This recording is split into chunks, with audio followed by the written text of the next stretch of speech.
ইসকনকে কেন্দ্র করে আমরা চট্টগ্রাম বিভাগে যে ক্যাওয়াসটা দেখলাম, এই প্রত্যেকটা ক্যাওয়াসের সাথে ধারণা করা হচ্ছে এই অঞ্চলের যে ভারতের তৎপরতা আছে সেটা দায়ী।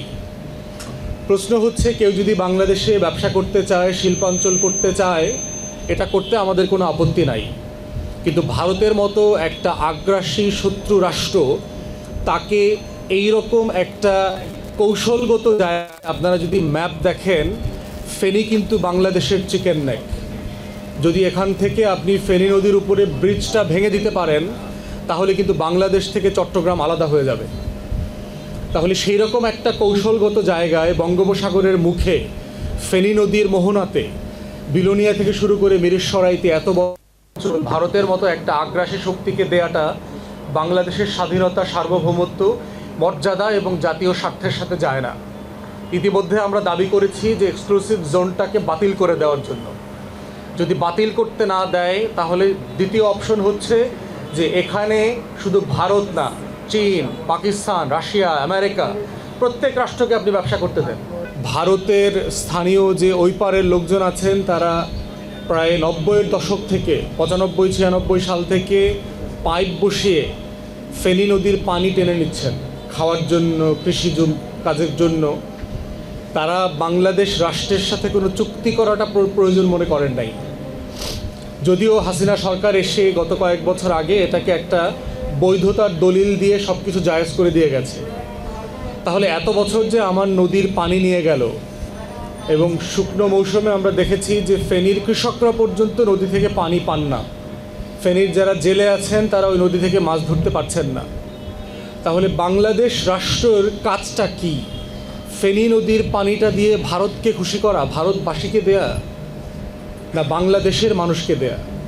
এবি পার্টির রাজনীতি হচ্ছে এই ফেনী নদীর পানির হিস্সা নিয়ে লড়াইটা করা, যে ফেনী নদীর হকদার হচ্ছে আমার দেশের মানুষ, আমার দেশের কৃষক, আমার দেশের জেলে, আমার দেশের যারা নৌকার ব্যবসা করেন, এক এলাকা থেকে আর এক এলাকায় নৌকায় করে মাল জিনিস বয়ে নিয়ে যান।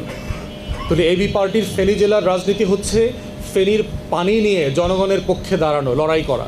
শুধু ভারতকে এক্সক্লুসিভ জোন দেওয়ার পক্ষে আমরা নই।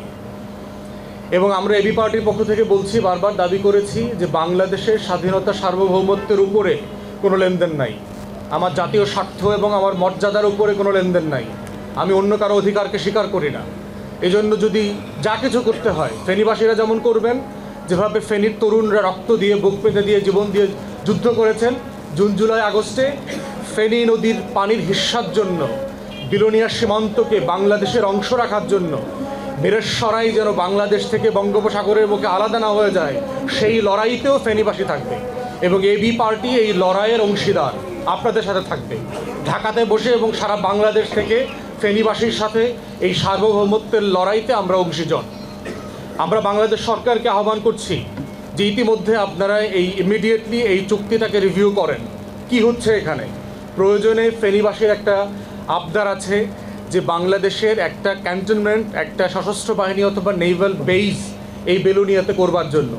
তাহলে, এবং আপনারা জানেন যে এই ফেনী সীমান্তের কারণে এখানে আমাদেরকে ট্রেন লাইন করতে দিচ্ছে না, ব্রিজ কালভার্ট করতে দিচ্ছে না, পাকা রাস্তা করতে দিচ্ছে না। কেমন অদ্ভুত আবদার! আমার দেশের ভিতরে, আমার মাটিতে আমি রাস্তা করব, ব্রিজ করব, ট্রেন করব, এটা ভারতের আপত্তিতে আমার 2 পয়সারও তো কিছু যায় আসে না।